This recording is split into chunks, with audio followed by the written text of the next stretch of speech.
Hi friends, this is বানি and welcome to my channel.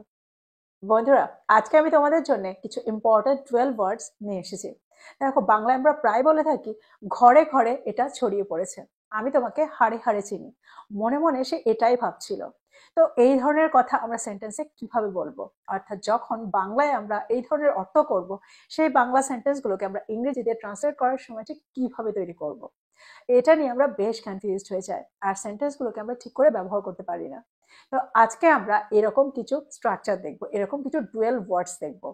আজকের পরে এগুলোর ব্যবহার নিয়ে তোমাদের কোনো রকম কনফিউশন থাকবে না। তো তোমরা বুঝতে পারছো আজকের ভিডিওটা কতটা ইম্পর্টেন্ট। তোমরা কোথাও যাবে না, আমার সাথে ভিডিওটা একদম শেষ পর্যন্ত থাকবে। যারা চ্যানেলে নতুন, অর্থাৎ প্রথম আমার ভিডিও দেখছো, তারা প্লিজ চ্যানেলটাকে সাবস্ক্রাইব করে নিও, তাহলে যখনই আমি ভিডিও আপলোড করবো তোমরা নোটিফিকেশন পেয়ে যাবে। তো দেরি না করে চলো শুরু করা যাক আজকের ভিডিও। সবার আগে আমরা যেটা দেখবো সেটা হলো হাড়ে হাড়ে।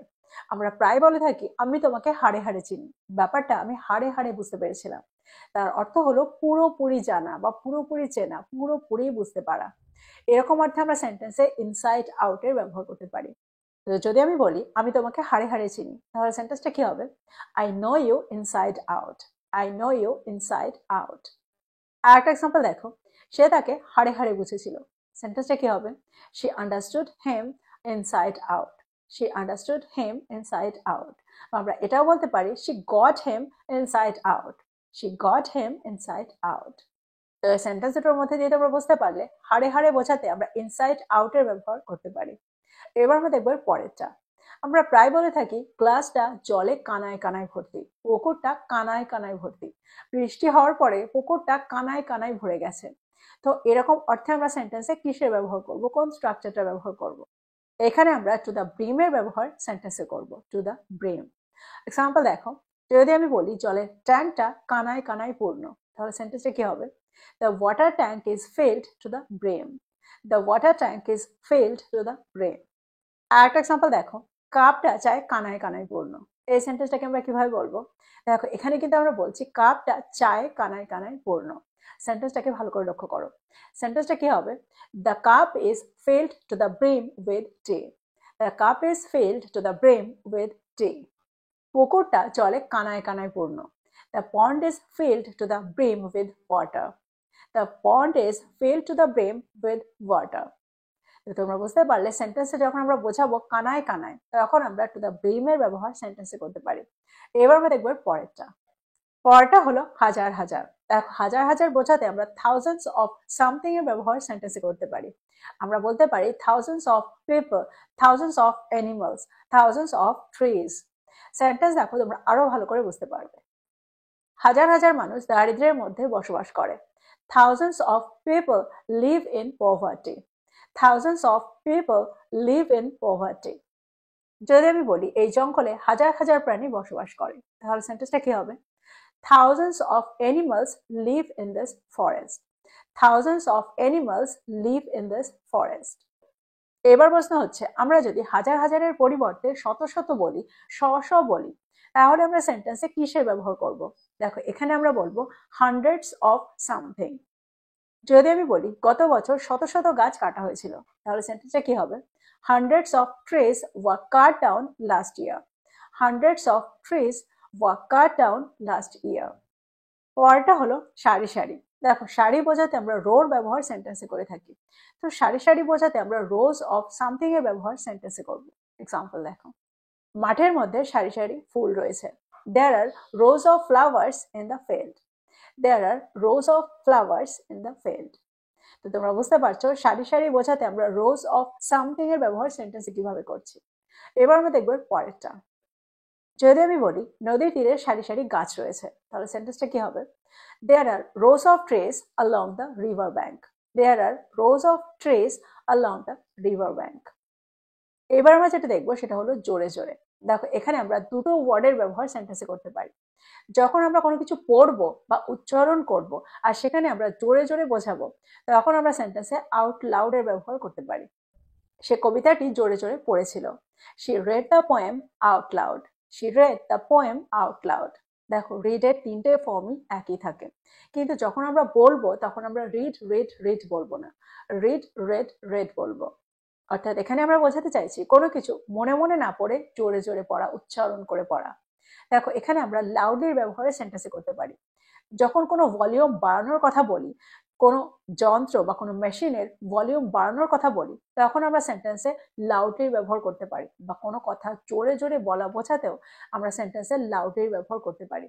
এক্সাম্পল দেখো, তিনি জোরে জোরে কথা বলেছিলেন যাতে সবাই শুনতে পায়। He spoke loudly so everyone could hear. He spoke loudly so everyone could hear. কুকুরটি অপরিচিত ব্যক্তিটির দিকে জোরে জোরে ঘেউ ঘেউ করেছিল। এই সেন্টেন্সটা কি হবে? The dog barked loudly at the stranger. The dog barked loudly at the stranger. তোমরা বুঝতে পারছো, জোরে জোরে বোঝাতে আমরা লাউডলি আর আউট লাউডের ব্যবহার সেন্টেন্সে করতে পারি। এবার আমরা যেটা দেখবো সেটা হলো রাস্তায় রাস্তায়। আমরা প্রায় বলে থাকি বাচ্চারা রাস্তায় রাস্তায় খেলা করছে। রাস্তায় রাস্তায় ফুল দিয়ে সাজানো হয়েছিল। রাস্তায় রাস্তায় অনুষ্ঠানটি উদযাপন করা হচ্ছিল। তো এরকম অর্থে আমরা সেন্টেন্সে কোন স্ট্রাকচারের ব্যবহার করব? দেখো এখানে আমরা ইন দ্য স্ট্রিটের ব্যবহার না করে ইন দ্য স্ট্রিটস এর ব্যবহার সেন্টেন্সে করব। দেখো এই ছোট ছোট ভুলগুলোই কিন্তু আমরা ইংরেজি বলার সময় করে থাকি। এই টপিকটা সহজ মনে হলেও এখানেও কিন্তু অনেক কিছু শেখার আছে। খুব মন দিয়ে ভিডিওটা দেখো। যদি আমি বলি বাচ্চারা রাস্তায় রাস্তায় খেলা করছে, তাহলে সেন্টেন্সটা কি হবে? Children are playing in the streets. Children are playing in the streets. আর একটা এক্সাম্পল দেখো, রাস্তায় রাস্তায় মানুষ উৎসবটা উদযাপন করছে। In the streets people are celebrating the festival. In the streets people are celebrating the festival. পরেরটা হলো নিজ নিজ বা নিজের নিজের। দেখো এখানে আমরা দুটো ওয়ার্ডের ব্যবহার সেন্টেন্সে করতে পারি, ওন আর রেসপেক্টিভ। এক্সাম্পল দেখো, তাদের প্রত্যেকেরই কাজ করার নিজ নিজ পদ্ধতি রয়েছে। সেন্টেন্সটা কি হবে? Each of them has their own way of working. Each of them has their own way of working. যদি আমি বলি তারা তাদের নিজ নিজ কক্ষ পরিষ্কার করেছিল, তাহলে সেন্টেন্সটা কি হবে? দে ক্লিনড দেয়ার ওন রুমস। বা আমরা এটাও বলতে পারি দে ক্লিনড দেয়ার রেসপেক্টিভ রুমস। তো তোমরা বুঝতে পারছো সেন্টেন্সে আমরা ওন আর রেসপেক্টিভ দুটোরই ব্যবহার করতে পারি। দুটোরই অর্থ একই, নিজ নিজ বা নিজের নিজের। আমরা প্রায় বলে থাকি বস্তা বস্তা ধান মজুত করা হয়েছে, বস্তা বস্তা চাল মজুত করা হয়েছে। তো বস্তা বস্তা বোঝাতে আমরা কোন স্ট্রাকচার ব্যবহার করব? দেখো বস্তা ইংরেজি স্যাক। তো আমরা যখন বস্তা বস্তা কিছু ব্যবহার করব তখন আমরা বলবো স্যাকস অফ সামথিং। এক্সাম্পল দেখো, কৃষক বাজারে বস্তা বস্তা চাল নিয়ে এসেছিল। সেন্টেন্সটা কি হবে? The farmer brought sacks of rice to the market. The farmer brought sacks of rice to the market. যদি আমি বলি তারা গুদামে বস্তা বস্তা গম মজুত করেছিল, তাহলে সেন্টেন্সটা কি হবে? They stored sacks of wheat in the warehouse. They stored sacks of wheat in the warehouse. তোমরা বুঝতে পারছো বস্তা বস্তা বোঝাতে আমরা এখানে স্যাকস অফ সামথিং এর ব্যবহার সেন্টেন্সে করে থাকি। এবার আমরা দেখবো পরেরটা। পরেরটা হলো দরজায় দরজায় বা বাড়িতে বাড়িতে। আমরা প্রায় বলে থাকি সে বাড়িতে বাড়িতে জিনিসপত্র বিক্রি করে, বা সে দরজায় দরজায় জিনিসপত্র বিক্রি করে। তো এরকম অর্থে আমরা কোন স্ট্রাকচার ব্যবহার করব? এখানে আমরা বলবো from door to door. From door to door. Example দেখো, যদি আমি বলি স্বেচ্ছাসেবকরা বাড়িতে বাড়িতে খাবার বিতরণ করেছিল, তাহলে সেন্টেন্সটা কি হবে? The volunteers distributed food from door to door. The volunteers distributed food from door to door. যদি আমি বলি সে সাহায্যের জন্য দরজায় দরজায় ভিক্ষা করেছিল, তাহলে সেন্টেন্সটা কি হবে? He begged for help from door to door. He begged for help from door to door. পরেরটা হলো মনে মনে। দেখো মনে মনে বোঝাতে আমরা ইনওয়ার্ডলি এই ওয়াটার ব্যবহার সেন্টেন্সে করে থাকি। এক্সাম্পল দেখো, যদি আমি বলি তিনি মনে মনে তার সাহসের প্রশংসা করেছিলেন, তাহলে সেন্টেন্সটা কি হবে?